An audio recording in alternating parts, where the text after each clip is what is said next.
မင်္ဂလာပါရှင်ကျမတို့ပြီးခဲ့တဲ့ခရီးစဉ်တုန်းကလူနှစ်တန်းပေါင်း144တိုင်အောင်အလွန်အမင်းအေးချမ်းလှပါတယ်ဆိုတော့ရာမာနတ်ပြည်အကြောင်းကိုအတူတူလေ့လာခဲ့ကြပြီနော်အခုတစ်ခါမှာတော့အဲ့ဒီရာမာနတ်ပြည်ရဲ့အထက်ညောနေတဲ့နဗိမာန်နန်းတော်ကြီးတွေရဲ့အထက်စီကိုကျမတို့ထပ်မံတက်လှမ်းကြတော့မှာဖြစ်ပါတယ်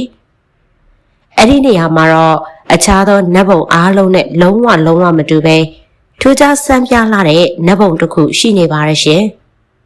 ဒီဘုံဟာအခြားဘုံတွေတဲ့ပိုးပြီးတော့လှပလုံးလို့ထူးခြားနေရမျိုးမဟုတ်ပါဘူးဒါမှမဟုတ်အခြားဘုံတွေတဲ့ပိုးပြီးတော့ပျော်ရွှင်ချမ်းမြေ့စရာကောင်းလို့ထူးခြားနေရမျိုးလည်းမဟုတ်ပြန်ပါဘူးဒါဆိုဘာဖြစ်လို့ထူးခြားနေရတာလဲအကြောင်းရင်းကတော့ဒီနတ်ပြည်ထဲမှာကျမတို့စကြဝဠာကြီးရဲ့အနာဂတ်အတွက်အကြီးမားဆုံးသောပြင်ဆင်မှုတွေကိုလှုံ့ဆော်နေကြလို့ပဲဖြစ်ပါရဲ့ရှင်ဟုတ်ပါတယ်ဒီနေရာကတော့တုတိတာနတ်ပြည်ပဲဖြစ်ပါတယ်ပီတိအပြည့်စုံဖြစ်ရမယ်နယ်ပယ်ပေါ့6ထပ်သောကာမဂုဏ်ဘုံတွေထဲမှာစတုထမြောက်ရင်မားတဲ့နတ်ဘုံတစ်ခုဖြစ်ပြီးကဘာမြေပေါ်မှာပွင့်တော်မူမဲ့ဗုဒ္ဓဖျားရှင်တိုင်းရဲ့နောက်ဆုံးဆောင်ဆိုင်ရာပလင်တော်ကြီးလည်းဖြစ်ပါတယ်ကျမတို့ကိုးကွယ်ရာဂေါရမမြတ်စွာဘုရားရှင်ဟာလေတိတ္တမင်းသားအဖြစ်ကဘာမြေပေါ်ကိုမစင်းတလာမီဖျားမဖြစ်လာသေးမီအချိန်တုန်းကဒီတုတိတာနတ်ပြည်မှာတေတကေတုနတ်သားအဖြစ်စံပယ်တော်မူခဲ့တာဖြစ်ပါတယ်ပြီးတော့အခုမျက်မှောက်အချိန်မှာလဲကျမတို့အနာဂတ်ဖျားရှင်အဖြစ်အလေးအမြတ်ပြုခေါ်ဆိုနေကြတဲ့မြတ္တရာဖျားလောက်ဟာအဲ့ဒီပလင်ပေါ်မှာပဲစံပယ်နေပြီးနတ်ပြည်မှာပရိသတ်အပေါင်းကိုတရားဓမ္မတွေမပြတ်ဟောကြားရင်ကဘာမြေစီစင်းသက်ပွင့်တော်မူဖို့အတွက်တင့်လျော်မဲ့အချိန်ခါကောင်းကာလဒေသဒီပါကုလဇနနီဆိုတဲ့ကြည်ကျင်ကိစ္စ၅ပါးကိုစောင့်ဆိုင်နေပါတယ်။ဒါကြောင့်မို့လို့တုတိတာနတ်ပြည်ဟာဗုဒ္ဓဘာသာရဲ့အယူအဆအရဗုဒ္ဓစက်ယုံလို့တင်စားရင်တော့ရလောက်မယ်အနည်းဆက်ဆုံးနေရဖြစ်ပါတယ်။အရာအလုံးကိုသိမြင်နိုင်တဲ့တပြည့်ညုတဉာဏ်တော်ကြီးရဲ့ရှေ့ပြေးဧကန်ဆောင်ကြီးပေါ့။အာရှတလွှားမှာရှိတဲ့တန်ပေါင်းများစွာသောဗုဒ္ဓဘာသာဝင်တွေအတွက်တော့ဒီနတ်ပြည်ဟာနှစ်ပေါင်းထောင်ချီကလေးကတန်တရားတွေကနေမလွတ်မြောက်ခင်ဖျားရှင်နဲ့အတူတရားနာဖို့အတွက်အလေးအမြတ်ထားဆန္ဒပြုရာပဋိသန္ဓေစခန်းကြီးဖြစ်ပါတယ်။ဒီနေ့ဗီဒီယိုလေးမှာတော့ကျမတို့ဟာပီတိအဖျားဖျားနဲ့ပြည့်စုံလာတဲ့တုတိတာနတ်ဘုံတွေကိုအတူတူဝင်ရောက်ကြပါမယ်။မြတ္တရာဖျားလောင်းရဲ့ထူးခြားလာတဲ့တရားသဖြင့်ခမ်းမကြီးထဲမှာစိတ်ကူးနဲ့ဖူးမြော်ကြပါမယ်။ပြီးတော့လူနှစ်ပေါင်း986တန်းတောင်ရှိတဲ့သူတို့ရဲ့အသက်သက်တမ်းကိုလည်းတွက်ချက်ကြည့်ကြမှာပါဒါတွေမကသေးပါဘူးနော်လွန်ခဲ့တဲ့400စုခေတ်ကထင်ရှားခဲ့တဲ့ယဟန်တော်အသင်္ကဟာသူ့ရဲ့ဇန်အဘိညာဉ်ကိုအသုံးပြုပြီးတုတိတာနတ်ပြည်ကိုကိုယ်တိုင်ကိုယ်ကျသွားရောက်ကအလွန်မြင့်မားလာတဲ့ဒသနိကာဗေဒစနစ်ကြီးတစ်ခုလုံးကိုကမ္ဘာမြေစီဘလို့ပြန်ယူဆောင်လာခဲ့လဲဆိုတာကိုလည်းလေ့လာကြပါမယ်ပထမဦးဆုံးအနေနဲ့ဗုဒ္ဓဘာသာစကြဝဠာရဲ့တိဆောက်ပုံကိုပြန်ပြီးအမှတ်ရကြည့်ကြရအောင်နော်ကာမတက်လို့ခေါ်တဲ့ကျမတို့ကာမဂုဏ်ဘုံတွေထဲမှာရစ်မို့တောင်ကြီးရဲ့အထက်တဲ့မှာတောင်လိုက်အတိုင်းအထက်လိုက်တည်ရှိနေတဲ့နတ်ဘုံ6ထပ်ရှိပါတယ်။အောက်ဆုံးမှာဆိုရင်တော့ကျမတို့သိပြီးသားဖြစ်တဲ့မြစ်မို့တောင်ရဲ့စတုထမြေကြီးထက်ကစတုမဟာရိနတ်ပြည်နဲ့တောင်ထိပ်ပေါ်ကတာဝရိန်ကနတ်ပြည်တို့ရှိကြပါတယ်။အဲ့ဒီမြစ်မို့တောင်ရဲ့အထက်ကိုကျော်လွန်တဲ့အခါမှာအာကာသဟင်းလင်းမြင်ထဲမှာလွင်မျောနေတဲ့အာကာသနတ်ဘုံတွေစတင်มาတော့တယ်။အဲ့ဓာတွေကတော့အစဉ်လိုက်အတိုင်းယာမာနတ်ပြည်တုတိတာနတ်ပြည်နေမာရတိနတ်ပြည်နဲ့ပရဏိမိတာဝိတဝရီနတ်ပြည်တို့ပဲဖြစ်ပါတယ်။ကျမတို့ရောက်ရှိနေတဲ့တုတိတာနတ်ပြည်ကတော့စတုထမြောက်နတ်ပြည်ဖြစ်ပါရဲ့ရှင်။သူဟာယာမာနတ်ပြည်ရဲ့အထက်တဲ့မှာရှိနေပြီးမိမိတို့ရဲ့ကာမဂုဏ်အာယုန်တွေကိုစိတ်ကူးယုံမျှနေတဲ့ကိုယ်တိုင်ဖန်တီးနိုင်စွမ်းရှိကြတဲ့နတ်တွေရဲ့ဘုံဖြစ်တဲ့နေမာနရတိနတ်ပြည်ရဲ့အောက်တဲ့မှာတည်ရှိနေတာဖြစ်ပါတယ်။အဓိကသတိပြုရမှာကတော့တုတိတာနတ်ပြည်ဆိုတာကျမတို့လူသားတွေလိုရုပ်ဝတ္ထုပစ္စည်းတွေနဲ့တိဆောက်ထားတဲ့ရုပ်ပိုင်းဆိုင်ရာအရက်ဒေတာကြီးမဟုတ်ပါဘူး။ဒါကြောင့်မို့လို့သင်ဟာဘလောက်ပဲအစင်မြင့်တဲ့ဒုံးငယ်ရင်ကြီးတွေနဲ့ဖြစ်ဖြစ်အာကာသတွေကိုပြန်တန်းရှာဖွေရင်တောင်မှတွေ့ရှိနိုင်မှာမဟုတ်ပါဘူး။ဒီဘုံဟာမိမိတို့ပြုလုပ်ခဲ့တဲ့တန်ရှင်းမျက်နှာအပ်တဲ့ကုသိုလ်ကံနဲ့တရားထိုင်ခြင်းဆိုတဲ့တမာတိစွမ်းအားတွေကတဆင့်သာရောက်ရှိနိုင်တဲ့အခြားသောတည်ရှိမှုအတိုင်းအတာ dimension တစ်ခုဖြစ်ပါတယ်။ဒါပေမဲ့ဗုဒ္ဓဘာသာစကြဝဠာဗေဒအရတော့ ဒီနတ်ပြည်ဟာကျမတို့အခုနင်းထားတဲ့ခြေဘဝအောက်ကမြေကြီးလိုပဲအစစ်အမှန်တရှိနေတဲ့နေရာတစ်ခုဖြစ်ပါတယ်။ကဲကျမတို့တွေကတူတိတာဆိုတဲ့နာမည်လေးရဲ့နည်းနည်းလှတဲ့အဓိပ္ပာယ်ကိုအတူတူလေးလာကြည့်ကြရအောင်နော်။ပါဠိဘာသာအရတူတိတာဆိုတဲ့အမည်ဟာပီတိဖြစ်ဖွယ်ဒါမှမဟုတ်ရောင်ရဲဖွယ်လို့အဓိပ္ပာယ်ရပါတယ်။ဘာဖြစ်လို့ရောင်ရဲဖွယ်နတ်ပြည်လို့ခေါ်ရတာလဲဆိုရင်ဒီနေရာမှာလာရောက်ပဋိသန္ဓေနေကြတဲ့နတ်သားနတ်သမီးတွေဟာအောက်ပုံတွေမှာရှိတတ်ကြတဲ့ကာမဂုဏ်တွေကိုအယူအမှုလိုက်လံရှာဖွေတတ်တဲ့သဘောတွေကိုလုံးဝကျော်လွန်သွားကြပြီမို့လို့ပါပဲစဉ်းစားကြည့်ရင်တာဝရိန္ဒနတ်ပြည်မှာရှိတဲ့နတ်တွေဟာအလိုဆန္ဒတွေရှိနေကြသေးတယ်မဟုတ်လားကာမဂုဏ်ကိုမမောကြတယ်အတူရာတွေကိုအောင်နိုင်ခြင်းကြတယ်အချင်းချင်းကြားမှာလည်းအတိမတ်ပြုခံခြင်းကြသေးတယ်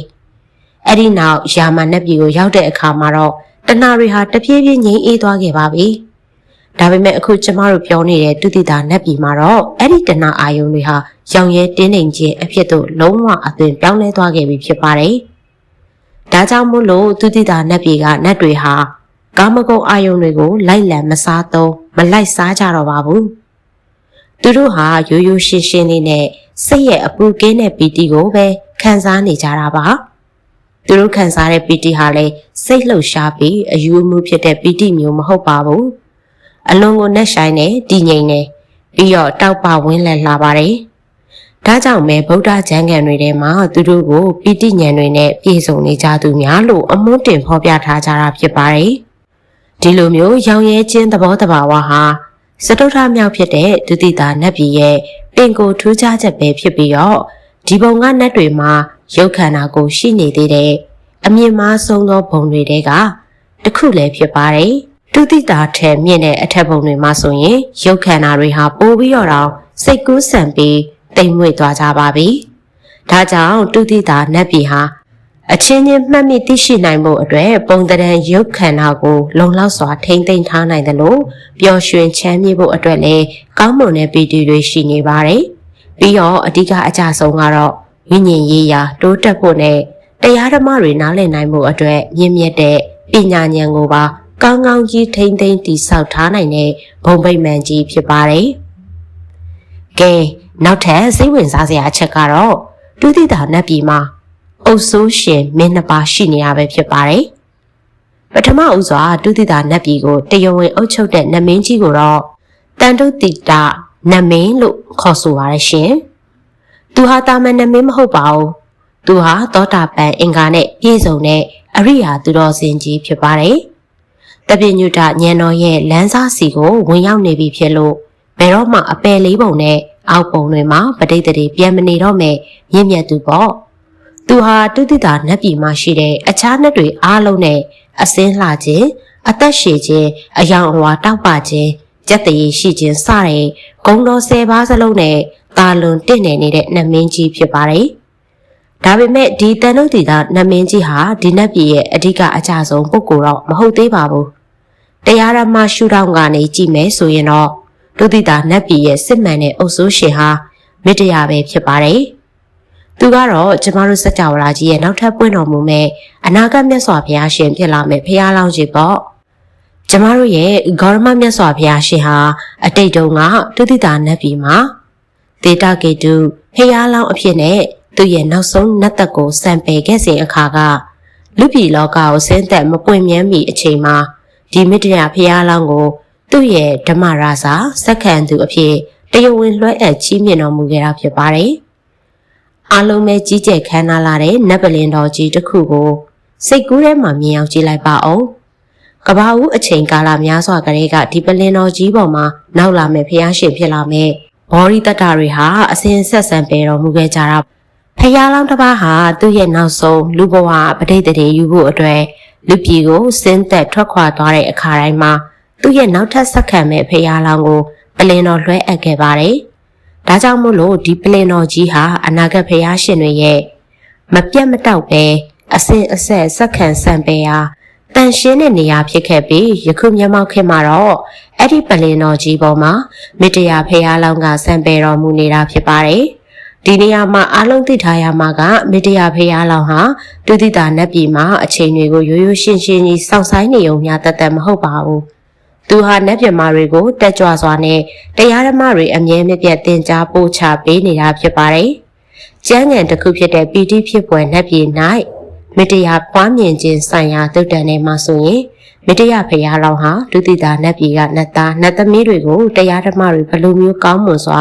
ဟောကြားပြသပေးတယ်။ပြီးတော့သူတို့ကိုအရာအားလုံးကိုသိမြင်နိုင်မဲ့တပည့်ညုတဉာဏ်တော်ကြီးရရှိဖို့အတွက်ဘယ်လိုမျိုးကြိုတင်ပြင်ဆင်လေ့ကျင့်ပေးနေတယ်ဆိုတာတွေကိုအသေးစိတ်ဖော်ပြထားပါတယ်။ဒါကြောင့်မို့လို့ဒုတိယနတ်ပြည်မှာရှိတဲ့တရားတွေဟာဖျားစင်စစ်ဧကံဖြစ်တော့မယ်ဖျားလောင်းထံကနေဓာတ်ရိုက်ကိုယ်တိုင်ကိုယ်ချတရားနာယူခွင့်ရမယ်အလုံးကိုရှားပါလာတဲ့မွန်မြတ်တဲ့အခွင့်အရေးကြီးကိုပိုင်ဆိုင်ထားကြတာပေါ့အဲ့ဒီလိုထူးခြားလာတဲ့အခွင့်အရေးရှိတာကြောင့်ပဲတမိုင်းတစ်လျှောက်လုံးမှာရှိခဲ့ကြတဲ့ဗုဒ္ဓဘာသာယဟန်နာအရှင်မြတ်ကြီးအများအပြားနဲ့သူတော်စင်အပေါင်းတို့ကဒုတိယနတ်ပြည်မှာပဋိသန္ဓေနေဖို့အတွက်အလေးအမြတ်ထားဆန္ဒပြုတောင်းခဲ့ကြတာဖြစ်ပါတယ်။ဘာဖြစ်လို့လဲဆိုတော့သူတို့ဟာမြစ်တရားဖျားလောင်းရဲ့ခြေတော်ရင်းမှာကပ်လျက်ထိုင်ပြီးပါရမီဖြည့်ဆည်းမှုတွေကိုပြီးပြည့်စုံအောင်ဆက်လက်လှုပ်ဆောင်ခြင်းကြလို့ပဲဖြစ်ပါတယ်။ရှေးဟောင်းပြရိတ်တော်ကျမ်းဂန်တွေရဲ့အဆိုအရကျမတို့ကိုးကွယ်ရာဂေါရမမြတ်စွာဘုရားရှင်ရဲ့သာသနာတော်တရားတော်တွေဟာတနေ့မှလုံးဝဆုပ်ယုပ်ပျက်စီးသွားပြီးကမ္ဘာလောကကြီးတစ်ခုလုံးကတရားဓမ္မတွေကိုလုံးဝမေ့လျော့သွားတဲ့ခေတ်ပြက်ကြီးရောက်တဲ့အခါမှာမေတ္တာဖရာလောင်းဟာဒုတိယနတ်ပြည်ကနေဆင်းသက်ထွက်ခွာမှာဖြစ်ပါတယ်။သူဟာလူပုံလောကစီကိုဆင်းသက်ပြီးပရိသေတွေယူမယ်။အဲ့ဒီနောက်ဂန်းကော်ပင်အောက်မှာတပိညုတဉာဏ်တော်ကိုရရှိပြီးဖရာစင်စစ်ဖြစ်တော်မူပါလိမ့်မယ်။ဖရာဖြစ်တော်မူတဲ့အခါမှာလေမေတ္တာမြတ်စွာဘုရားရှင်ဟာတက်တန်းရှည်ကြစွာနဲ့နှစ်ပေါင်း6000တိုင်တိုင်ဝေနေရတတော်အပေါင်းတို့ကိုတန်တရားဝဲကနေလွတ်မြောက်စေမယ်မြင်မြန်လာတဲ့တရားတော်တွေကိုရေလိုအေးနှင်းလိုအေးအောင်ဟောကြားတော်မူမှာဖြစ်ပါတယ်။ဒုက္ခတွေအခက်အခဲတွေစစ်ပွဲပဋိပက္ခတွေပေါများလာတဲ့ကျမတို့လောကကြီးထဲမှာတရားဟောခဲ့ရတဲ့ဂေါရမမြတ်စွာဘုရားရှင်ရဲ့ခေတ်နဲ့မတူတာကတော့မေတ္တာဘုရားရှင်ပွင့်ထုံးမဲ့လောကကြီးဟာငြိမ်းချမ်းလှတဲ့နိဗ္ဗာန်မြေကြီးတစ်ခုလိုဖြစ်နေပါလိမ့်မယ်။အဲ့ဒီခေတ်မှာရှိတဲ့လူသားတွေဟာအသက်သက်တမ်းအဖြစ်နှစ်ပေါင်း8000တောင်ရှည်လျားနေထိုင်ကြမှာဖြစ်ပါတယ်။စင်ရဲမွဲတေတာတွေစစ်ပွဲဖြစ်တာတွေဖျားနာတာတွေအနာရောဂါတွေဆိုတာလေလုံးဝရှိတော့မှာမဟုတ်ပါဘူး။ဒါအပြင်တချို့သောမဟာယာနထုံးနှန်းစင်လာကျမ်းစာတွေရဲ့အဆိုအရမေတ္တာဘုရားရှင်ဟာခက်ခဲနဲ့လာတဲ့ကျင့်စဉ်တွေကိုမဟုတ်ပဲရိုးရှင်းပြီးအနှစ်သာရရှိတဲ့တရားတွေကိုသာအဓိကသင်ကြားပြသပေးလိမ့်မယ်လို့ဆိုပါတယ်။ကဲအခုတစ်ခါမှာတော့ကျမတို့တွေအားလုံးစိတ်ဝင်စားမဲ့ဒုတိယကနတ်သားတွေရဲ့နတ်သက်လေးကိုအတူတူတက်ချက်ကြည့်လိုက်ရအောင်။ဗိတကတ်တော်လာဝိတာခုဘုဒ္ဓတာသုံးမှာမြတ်စွာဘုရားရှင်ကဝိတာခါเจ้าအမကြီးကိုအခုလိုမျိုးရှင်းလင်းဟောကြားခဲ့ပါတယ်။ဝိတာခါလူတို့ရဲ့နှစ်ပေါင်း400ဟာဒုတိယနတ်ပြည်ရဲ့တနေ့နဲ့တညပဲရှိတယ်တဲ့။ဒုတိယနတ်သားနတ်သမီးတစ်ပါးရဲ့စုစုပေါင်းတက်တန်းဟာနတ်သက်အားဖြင့်4000ရှိပါတယ်။ဒါကိုလူပြည်နှစ်နဲ့မြောက်ကြည့်လိုက်မယ်ဆိုရင်နှစ်ပေါင်း968တန်းအထိရှိပါမယ်တဲ့။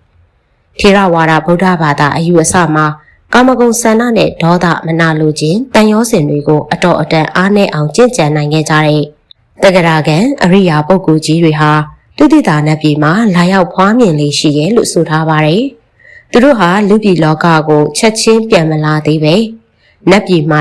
တရားဓမ္မတွေကိုဆက်လက်ကျင့်ကြံရင်းသူတို့ရဲ့ဝိညာဉ်ရေးရာလမ်းစဉ်ကိုအပိသက်လိရှိကြပါတယ်။ဒါကြောင့်ပဲပါဠိပိဋကတ်တော်တွေထဲမှာဗုဒ္ဓသာသနာသမိုင်းရဲ့အလွန်ကျော်ကြားလှတဲ့သာသနာ့နယ်ဝင်သူတော်စင်ကြီးတွေဖြစ်ကြတဲ့ကြီးကျယ်လှတဲ့အလှရှင်ကြီးအနာဘိကတထေဉာဏ်ပညာကြီးမာတဲ့မာလိကာမိဖုရားပြီးတော့သီရိလင်္ကာကသာသနာပြုမင်းမြတ်ဒုဋ္ဌဂါမဏိမင်းကြီးတို့အားလုံးဟာသူတို့မှာကြီးမားလာတဲ့ကုသိုလ်ကံတွေရှိနေပါလျက်နဲ့အခြားဘုံတွေကိုမရွေးချယ်ပဲဒုတိယနတ်ပြည်ကိုပဲရောက်ရှိဖို့အထူးတလဲဆုတောင်းအနံခဲ့ကြတာဖြစ်ပါတယ်။ဘာဖြစ်လို့လဲဆိုတော့သူတို့အားလုံးဟာမေတ္တာဖရာလောင်းနဲ့အနီးကပ်ဆုံးနေရာမှာရှိနေပြီးတရားနာကျင်ကြလို့ပဲဖြစ်ပါတယ်။ကဲအခုဆိုရင်တော့ကျမတို့ဗုဒ္ဓဘာသာသမိုင်းတစ်လျှောက်မှာအထူးခြားဆုံးနဲ့အံ့ဩစရာအကောင်းဆုံးဖြစ်တဲ့ဖြစ်ရမှန်ပုံမြင်တစ်ပုဒ်ကိုပြောပြပေးရမယ်နော်။အဲ့ဒါကတော့ AD 400စုလောက်မှာပေါ်ထွန်းခဲ့တဲ့ယောဂစာရအယူအဆရဲ့ဆရာကြီးအသင်္ကရဲ့အကြောင်းပဲဖြစ်ပါရဲ့ရှင်အစဉ်လာသမိုင်းမှတ်တမ်းတွေအရဆရာကြီးအသင်္ကဟာ အနာဂတ်ဖျားရှင်မြတ်တရားလောင်းနဲ့ကိုယ်တိုင်ကိုယ်ကျမျက်နှာချင်းဆိုင်တွေ့ဆုံခြင်းလုံးနဲ့ပြင်းပြတဲ့တရားတရားဆန္ဒကြီးနဲ့တောတောင်တွေထဲမှာ12နှစ်တိုင်အသက်နဲ့လဲပြီးပြင်းပြင်းထန်ထန်တရားထိုင်ကြင့်ကြံခဲ့တာဖြစ်ပါတယ်။အဲ့ဒီလိုနဲ့နောက်ဆုံးမှာတော့သူ့ရဲ့တမာတိစွမ်းအားကြောင့်ထူးခြားတဲ့အဘိညာဉ်ကိုရရှိခဲ့ပါတယ်။ညဘက်အချိန်ရောက်ပြီဆိုရင်ဆရာကြီးအသင်္ခါရဲ့စိတ်ဝိညာဉ်ဟာလူတိတာနတ်ပြည်စီကိုပြန်တက်သွားပြီးအဲ့ဒီမှာရှိတဲ့မြတ္တရာဖရာလောင်းစီကနေနည်းနည်းလာတဲ့တရားဓမ္မတွေကိုဓာတ်ရိုက်ကိုယ်တိုင်သင်ယူခွင့်ရခဲ့ပါတယ်။ပြီးတော့နေဘက်လူပြည်ကိုပြန်ရောက်တဲ့အခါမှာတော့သူညာကသင်ယူခဲ့ရတဲ့တရားတော်တွေကိုလူပြည်ကတပည့်သားမြေတွေကိုပြန်လည်ပို့ချသင်ကြားပေးခဲ့တာပေါ့။ဒီလိုနဲ့ပေါ်ထွက်လာတဲ့ရက်လက်ကတော့မဟာယာနဗုဒ္ဓဘာသာဂိုင်းကြီးရဲ့အခြေခံကျမ်းစာကြီးတွေဖြစ်လာမယ်။မြတ္တရာရဲ့ကျမ်း၅ဆောင်ပဲဖြစ်ပါတယ်။အဲ့ဒီနောက် AD 9ရာစုကိုရောက်တဲ့အခါကျမတို့အားလုံးသိကြတဲ့စုံးလူခုံပုံမြင်တွေမှာပါတဲ့တရုတ်ဖျားဘူးယဟန်တော်စန်းချောင်းကိုတော်ကြီးဟာအိန္ဒိယပြည်ကနေကျမ်းစာကြီးတွေကိုတရုတ်နိုင်ငံစီကိုအပေမန်းခံတည်ဆောင်လာခဲ့ပြီး